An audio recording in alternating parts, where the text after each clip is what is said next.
السلام علیکم ورحمۃ اللہ وبرکاتہ۔ شیخ، سوال ہے کہ آپ نے جو احادیث بیان فرمائی بدعت کے بارے میں، تو آج کل مختلف علماء کرام ہی ایسی روایات پیش کرتے ہیں جن میں وہ بدعت حسنہ وغیرہ ایسی باتیں کرتے ہیں۔ اس پہ تھوڑی روشنی ڈال دیجیے، اللہ آپ کو جزائے خیر عطا فرمائے۔ اللہ تعالیٰ آپ کو سلامت رکھے۔ رسول اللہ صلی اللہ علیہ وسلم نے اس لیے فرمایا تھا انما اخاف علی امتی الائمۃ المضلین، مجھے اپنی امت پہ خوف ہے تو ان لوگوں پہ جن کو لوگ امام سمجھتے ہوں گے اور وہ لوگوں کو گمراہ کریں گے۔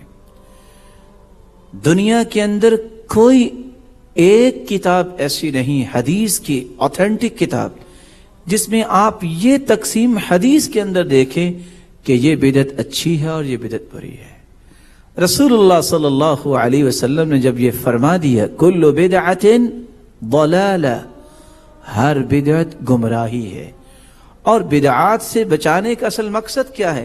ایک نقطہ سمجھیے، بدعت کا مطلب یہ ہے یہ چیز رسول اللہ صلی اللہ علیہ وسلم کو نعوذ باللہ پتہ نہیں تھی، اب میں نے اس کو پیش کیا ہے، نعوذ باللہ اللہ کے رسول بھول گئے تھے، اب ہمیں اس کا پتہ چلا ہے۔ قرآن کہتا ہے الیوم اکملت لکم دینکم واتممت علیکم نعمتی ورضیت لکم الاسلام دینا، یہ نعمت اسلام مکمل ہو چکا۔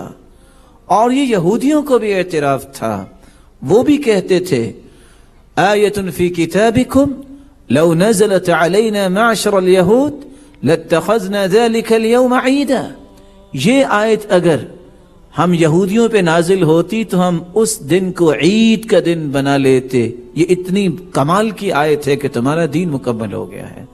اس لیے دین میں نقص پیدا کرنا یا نیکی کی نیت سے کوئی بات ایسی دین میں شامل کرنا، اس سے یہ لازم آتا ہے کہ نعوذ باللہ اللہ کے رسول کو پتہ نہیں تھا، یا اللہ کے رسول نے کوئی دن چھپا لیا۔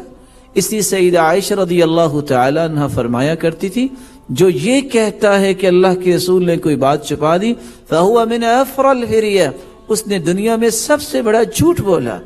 اللہ کے رسول صلی اللہ علیہ وسلم نے حجۃ الوداع کے موقع پہ فرمایا تھا اللہم اشہد فإنی قد بلغت، اللہم اشہد فإنی قد بلغت، اے اللہ گواہ رہنا جو دین تو نے مجھے عطا کیا میں نے اس کو پہنچا دیا۔